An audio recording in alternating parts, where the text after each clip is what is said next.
Saudações, como vai? Tudo bem? Meu nome é Giovanni Braga, nosso canal é Giovanni Braga TV. Compartilhe e se inscreva. Vou fazer a leitura do capítulo 14 do livro Fisiologia do Comportamento. Inicio apresentando para vocês, afirmando que a experiência nos modifica. A interação com o nosso ambiente altera nosso comportamento, modificando também o nosso sistema nervoso. Como muitos investigadores já disseram, a compreensão da fisiologia da memória é o maior desafio da pesquisa em neurociência, pois se o cérebro é muito complexo, a aprendizagem e a memória também o são. Embora as mudanças que ocorrem individualmente em cada célula do cérebro possam ser relativamente simples, este órgão possui muitos bilhões de neurônios, portanto é extremamente difícil isolar e identificar as ações que são responsáveis por uma determinada memória. Da mesma maneira, ambos os elementos de uma determinada tarefa de aprendizagem possam parecer simples, suas implicações para um organismo podem ser complexas. O comportamento que o investigador observa e avalia pode ser apenas um dentre muitos comportamentos que mudam como resultado de uma experiência.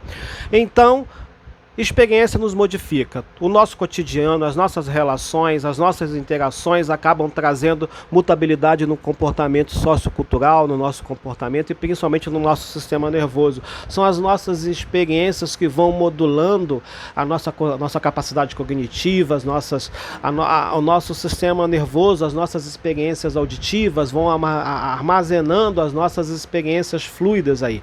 Avançaremos.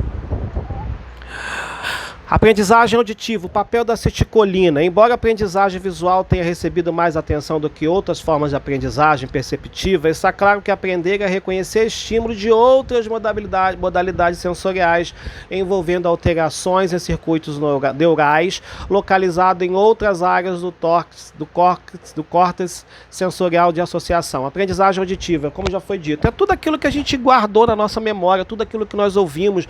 Quando nascemos, encontramos os primeiros estímulos auditivos ali naquele espaço. Agora, será que quando estamos na barriga da mãe nós conseguimos ouvir, entender o que é dito, conseguimos trazer herança auditiva do ventre da mãe? Então a nossa aprendizagem auditiva ele vem nascendo, ela vem construindo as nossas experiências, sendo armazenado aí na nossa capacidade de entendimento, né, na nossa memória auditiva. O papel da acetilcolina é outra questão que vamos ser discutidas, que ela é extremamente importante, é localizada no sistema nervoso central, no sistema nervoso periférico. Avançaremos. Apresentarei um outro exemplo de aprendizagem perceptiva, o reconhecimento de um estímulo auditivo que evoca uma resposta emocional condicionada. Esse exemplo possibilita a descrição de efeitos da ativação da plasticidade sináptica no neocórtex. Podemos dizer que o estímulo auditivo que evoca uma resposta emocional condicionada, será que são as experiências que nós tivemos? Vamos supor um trauma, um barulho de um trauma, um grito assustador que foi ouvido à noite. Esse grito trouxe um trauma. Em outra ocasião, quando você estiver andando no meio da rua, se você ouve esse mesmo grito, isso te traz um trauma. O barulho de um carro que bateu na sua porta, em outra ocasião você vai ouvir outro barulho, isso vai te trazer traumas. São alguns traumas, podemos dizer, traumas auditivos que são armazenados na nossa cabeça, que ficam condicionados. O barulho da chuva, quando vem a chuva o animal já se esconde, enfim, são esses, podemos dizer que são esses os estímulos auditivos condicionados, podemos também colocá-los dessa forma. Então, seguiremos aqui. Em neurociência, a plasticidade sináptica é a capacidade de sinapse alterar-se conforme os estímulos, uso ou desuso, que recebem, podendo ser fortalecer ou enfraquecer. Por as memórias serem representadas por redes vastamente interligadas de sinapses no cérebro, a plasticidade sináptica é uma das importantes bases neuroquímicas para o aprendizado e a memória. Mudanças plásticas muitas vezes resultam da alteração do número de receptores de neurotransmissores localizados em uma sinapse. Existem vários mecanismos subjacentes que cooperam para alcançar a plasticidade sináptica, incluindo mudanças na quantidade de neurotransmissores liberados em uma sinapse e mudanças em como afetivamente as células vão responder aos neurotransmissores. A plasticidade sináptica em ambas as sinapses é excitatória e inibitória. Foi verificada como sendo dependente da liberação pós-sináptica de cálcio. Então, se há uma interferência aí, se há uma mutabilidade na sinapse, acaba obviamente interferindo no comportamento do sujeito de forma negativa ou positiva, ou trazendo até mesmo doenças degenerativas. Seguiremos. Considerado isoladamente, a aprendizagem perceptiva não tem utilidade, sua função, e nos permite reconhecer determinadas pessoas, objetos e eventos e responder adequadamente. Em outras palavras, ela é útil apenas em conjunto com outras formas de aprendizagens que direcionam o nosso comportamento. Embora sejamos capazes de aprender a reconhecer estímulos, mesmo quando nada de importante acontece, a ocorrência de um estímulo importante que motive nossa aproximação ou fuga facilita a aprendizagem perceptiva, ou seja, temos maior probabilidade de lembrar de estímulos associados com o evento que nos afeta emocionalmente. Quer dizer, a aprendizagem perceptiva ela não está solitária, né? Ela não tem utilidade. Sua função ela existe quando ela reconhece determinadas pessoas, objetos, eventos e responde adequadamente. Em outras palavras, ela é útil apenas em um conjunto de um processo de aprendizagem. E aí ele diz eventos que nos afetam emocionalmente. O barulho da chuva que nos traz, o barulho da chuva, o barulho do relâmpago, que é uma coisa muito intensa. Você como criança ficou traumatizada com aquele barulho, e você traz esse barulho para outras ocasiões. Toda vez quando vê o barulho do raio, isso te traz um medo, te traz uma aflição. Como vimos no capítulo 4, vários sistemas neurais projetam seus axônios para várias regiões cerebrais. Desses sistemas, o mais importante libera acetilcolina, dopamina, noradrenalina e serotonina. Como vimos no capítulo 9 e 11. A liberação de noradrenalina parece aumentar a vigilância do animal, e a liberação de serotonina parece inibir reações tipicamente da espécie, como os comportamentos agressivos. Posteriormente, veremos nesse capítulo que a liberação de dopamina parece reforçar o comportamento em curso, facilitando assim o condicionamento instrumental. Resta analisar a acetilcolina. Vimos no capítulo 9 que sua liberação ativa o neocórtex, e agora que essa ativação parece facilitar a aprendizagem perceptiva. Os investigadores sabem há muito tempo que drogas que prejudicam a transmissão colinérgica no cérebro enfraquecem a aprendizagem. Além disso, um dos primeiros sinais da doença de Alzheimer, patologia que resulta em uma vasta degeneração neural no cérebro, é a perda de memória. Inicialmente, o indivíduo pode ter dificuldade em lembrar-se de compromissos, e aí começa a entrar num processo degenerativo muito intenso. Avançaremos. Os neurônios colinérgicos estão entre os primeiros a se degenerarem na doença de Alzheimer. Portanto, a perda desses neurônios pode ser, ao menos em parte, responsável pelos prejuízos à memória. O corpo celular de neurônios que liberam a acetilcolina residem em áreas subcorticais. Os corpos celulares dos neurônios que se projetam para o neocórtex são encontrados no núcleo basalis, uma estrutura localizada no prosencéfalo basal próxima à área pré-óptica, enquanto os daqueles que se projetam para o hipocampo são encontrados no septo medial. Ambos os núcleos degeneram-se em cérebro de pessoas com Alzheimer. Avançaremos. Uma série de experimentos realizados por Weiberg, seus colaboradores, mostrou que uma tarefa de aprendizagem auditiva modifica as características de respostas de neurônio. Os pesquisadores estabeleceram uma resposta emocional condicionada classicamente em cobaias, pareando uma determinada frequência com um breve choque nas patas, como vimos no capítulo 11. Avança. Os pesquisadores estabeleceram uma resposta emocional condicionada classicamente em cobaias, isso eu já li, mas vou repetir, pareando um som em uma determinada frequência, com um breve choque nas patas, como vimos no capítulo 11. Depois que esses estímulos são pareados, o som torna-se um CS, eliciando uma série de respostas comportamentais autônomas e hormonais, quer dizer, há uma mudança no comportamento do sujeito autônoma, e hormonais como congelamento, aumento de pressão arterial, secreção dos hormônios de estresse, pela adrenal, entre outras. Antes do treino, os pesquisadores implantaram microelétrodos em várias regiões do sistema auditivo dos animais. Depois apresentaram-lhes uma série de som com frequências diferentes e registraram a taxa de atividade neural em cada frequência. A maioria dos neurônios do sistema auditivo é sensível à frequência, isto é a mais ativada por algumas frequências do que por outras. Após determinar as respostas das células aos sons de diferentes frequências, eles apresentaram aos animais pareamento som-choque e registraram novamente essa resposta, verificando que o treinamento alterou o padrão de resposta de muitos neurônios. A figura 14.32 mostra o registro obtido de uma determinada célula localizada no córtex auditivo primário. A resposta antes do treino é mostrada na cor laranja e a resposta após o treino obtida uma hora depois é mostrada em azul. Como você pode ver, antes do treino, a célula respondeu melhor a um som de 9,5 kHz. E após a célula respondeu melhor o som de 9 kHz, utilizando e reduziu sua resposta ao som. A figura 4.32 mostra a diferença entre as duas curvas.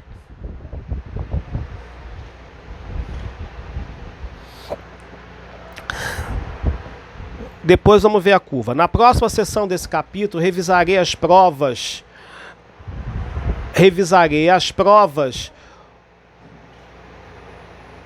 quanto ao local das alterações sinápticas responsáveis pela aquisição de uma resposta emocional condicionada. Classicamente, nesse momento, tratarei da aprendizagem auditiva que acontece nessa situação. Como acabamos de ver, o treino altera as respostas características dos neurônios no córtex auditivo primário.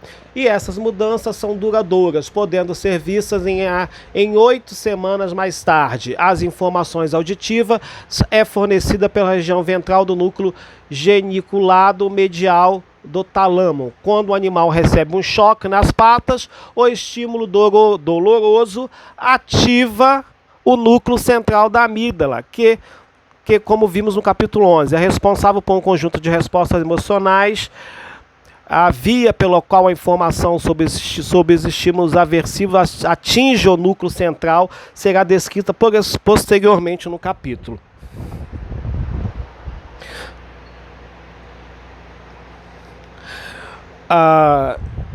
E aí tem o núcleo basalis, o núcleo do prosencéfalo basal, avançaremos. E aí tem a figura aqui,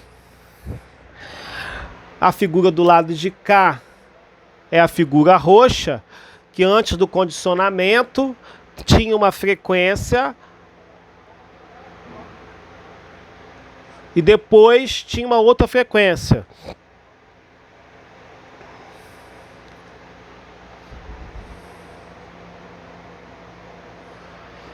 Avançaremos. Além de organizar a resposta emocional, o núcleo central ativa o núcleo basalis, que contém neurônios colinérgicos que inervam o córtex cerebral. As referências colinérgicas para o córtex auditivo dizem às células que elas devem prestar atenção especial às informações que estão recebendo da região ventral do núcleo geniculado medial e tornaram-se mais sensíveis a essas informações.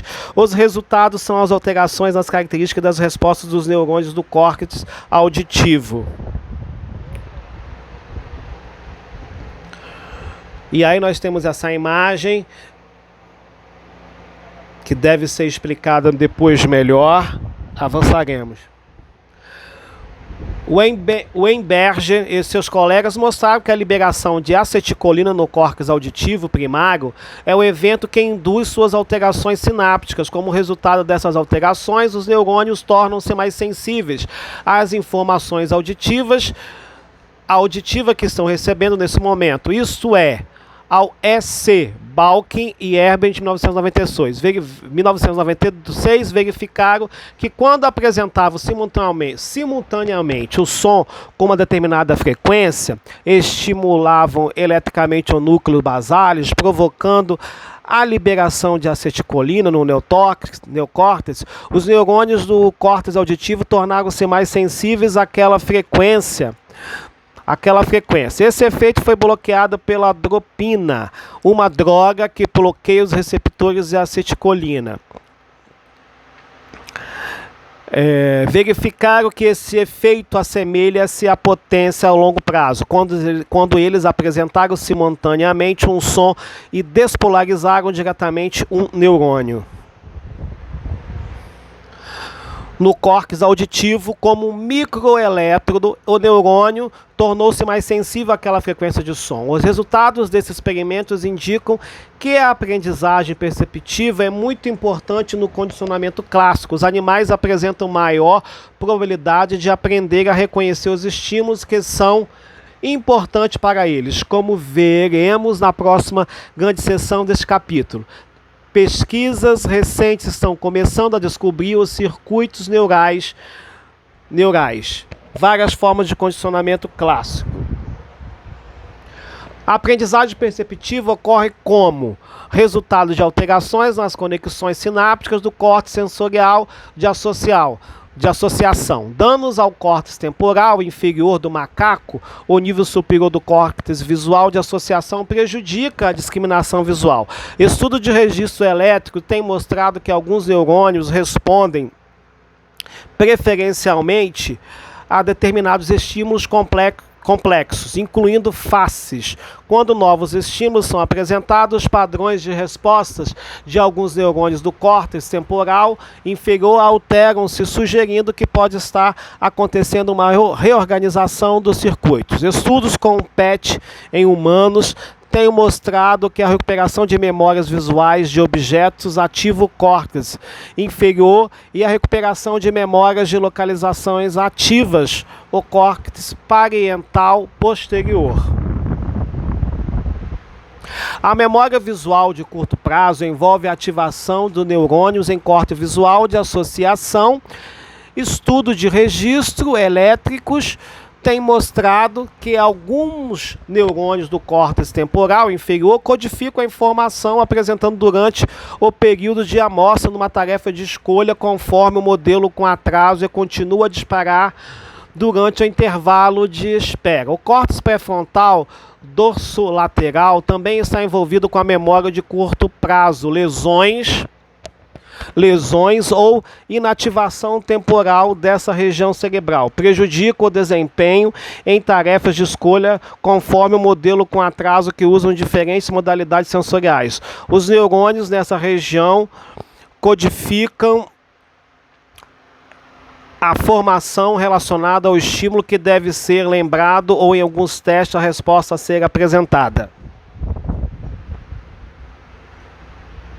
Uma série de estudos utilizando estímulos auditivos sugere que quando um som é pareado com um estímulo aversivo, podem ser observadas alterações nas respostas dos neurônios do córtex auditivo. Quando aquele estímulo é apresentado novamente, a alteração parece ser desencadeada pela ativação do núcleo central da amígdala, que exerce um papel importante nas respostas emocionais. O núcleo central ativa o núcleo basal, que resulta na liberação de acetilcolina no córtex. As alterações nas características das respostas nos neurônios corticais são desencadeadas pelos efeitos polarizantes desse neurotransmissor. Condicionamento clássico. Os neurocientistas têm estudado a anatomia e a fisiologia do condicionamento clássico, utilizando muitos modelos como reflexos de retirada da brânquia na aplícia, um invertebrado marinho, ou o reflexo palpebral do coelho. E aí ele diz: eu preferi descrever um modelo simples de condicionamento clássico em mamíferos com resposta emocional condicionada para ilustrar resultados dessas investigações. O núcleo central da amígdala recebe um papel importante na organização de um padrão de respostas emocionais que são provocados por estímulos aversivos, tanto as aprendidas quanto as não aprendidas. Como vimos no capítulo 11, quando esse núcleo é ativado, suas conexões eferentes com outras regiões do cérebro ativam várias respostas comportamentais autônomas endócrinas, que são eliciadas pelos estímulos aversivos. Muitos dos estímulos que causam uma resposta emocional aversiva não são intrinsecamente aversivos. Temos que aprender a sentir medo deles. O núcleo central da amígdala é parte de um sistema importante envolvido em um determinado tipo de aprendizagem, estímulo-resposta. ER, as respostas emocionais condicionadas classicamente.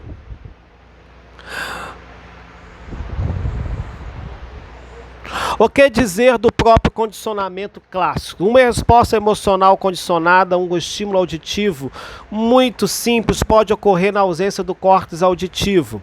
Portanto, vou restringir minha discussão aos componentes subcordiais desse processo. As informações sobre CS, o som, atingem uma parte do tálamo conhecido como MGM, a região medial do núcleo geniculado medial. A informação sobre o S, o choque nas patas, atinge tanto o MGM quanto a amígdala bassolateral. Portanto, as informações sobre o CS e o S convergem para duas regiões, o MGM e a amígdala bassolateral. As alterações sinápticas responsáveis pela aprendizagem poderiam acontecer em ambos os locais.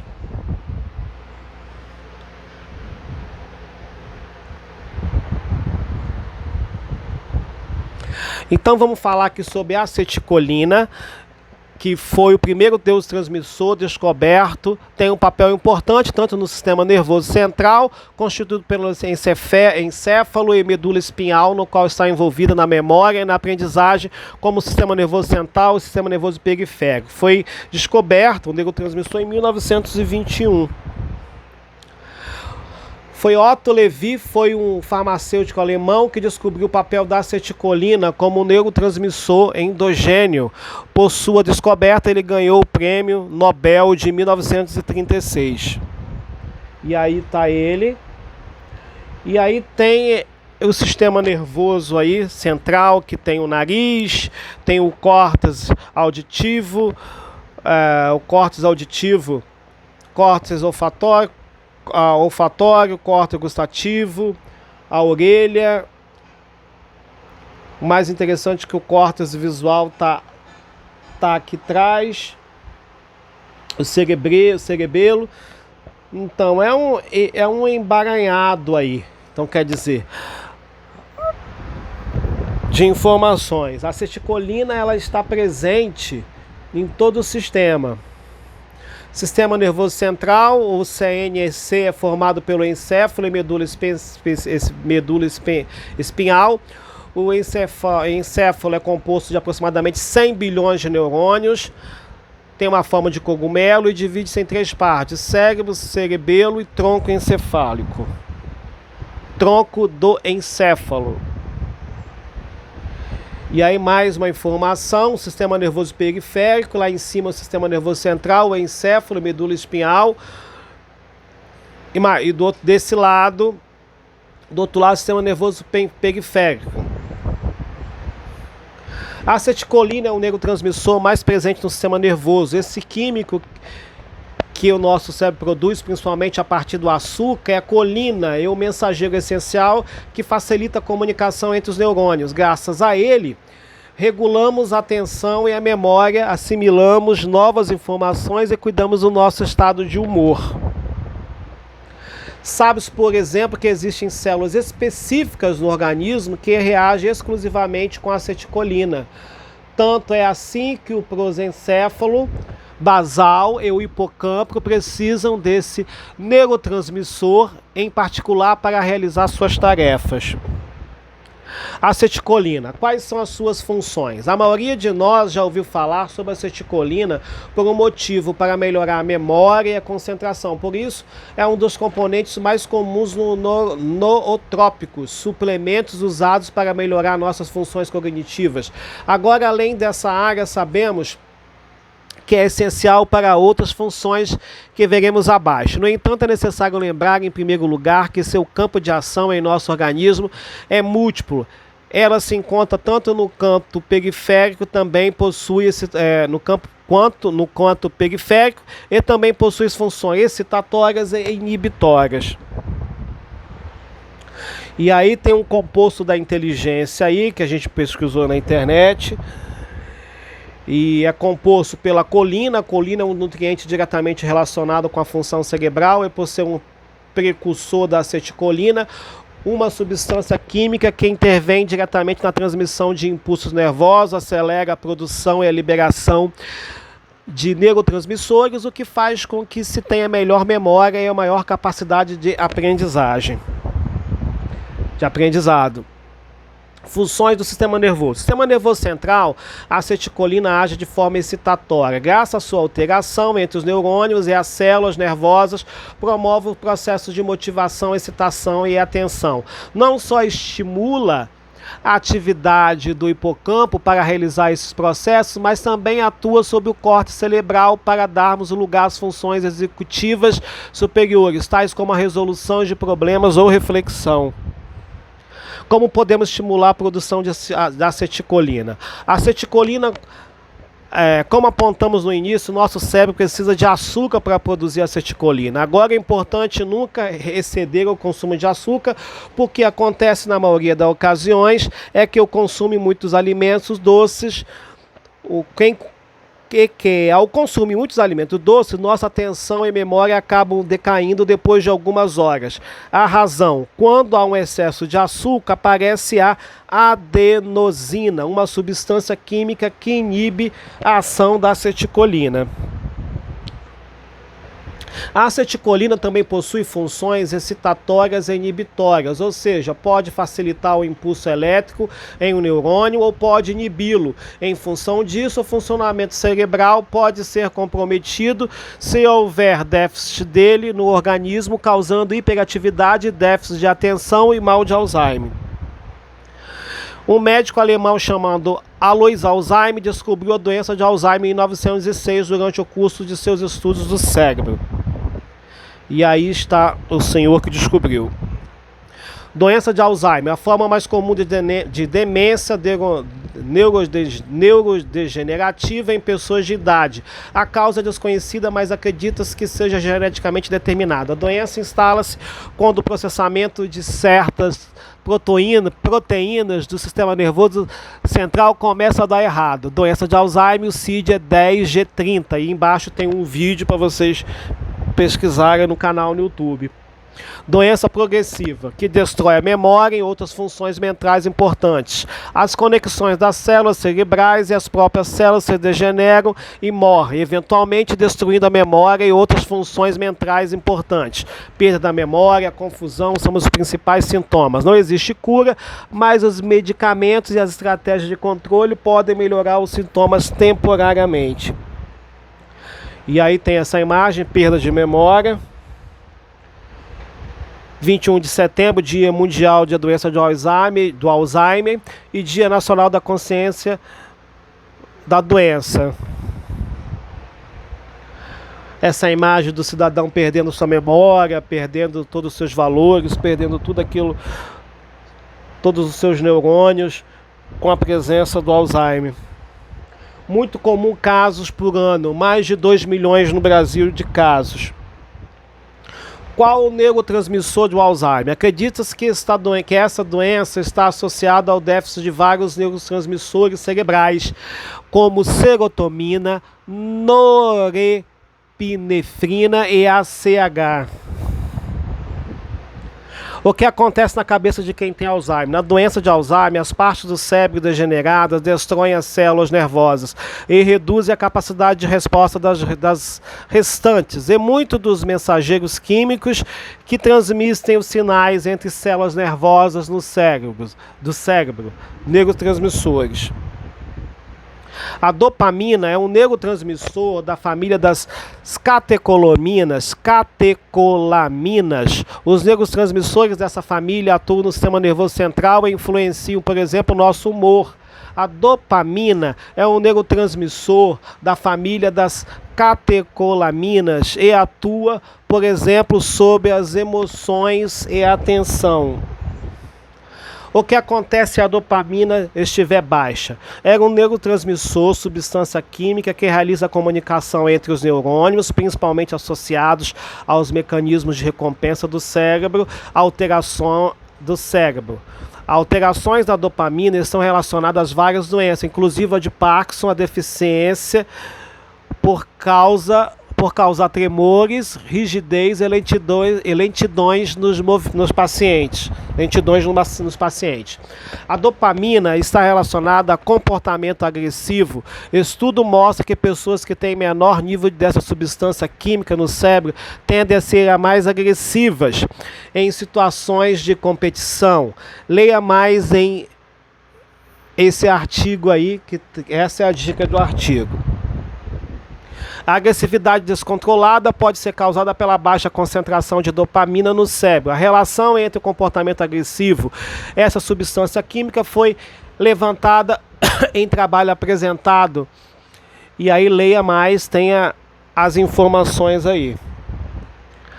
A doranedralina 1 ou norepinefrina atua como hormônio de neurotransmissor. Entre suas funções podemos destacar a ação vasodilatadora e a degradação dos glicogênico em glicose. A noradrenalina é um hormônio da família da catecolaminas e atua também como neurotransmissor do sistema nervoso autônomo.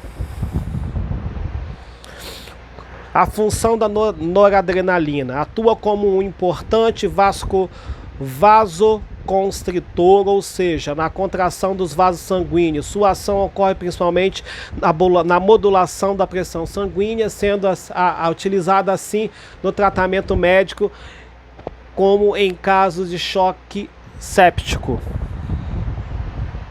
Quais efeitos colaterais da noradrenalina? Cardiovasculares, arritmia, bradicardia, isquemia periférica, sistema nervoso central, ansiedade, dor de cabeça e mais outras questões.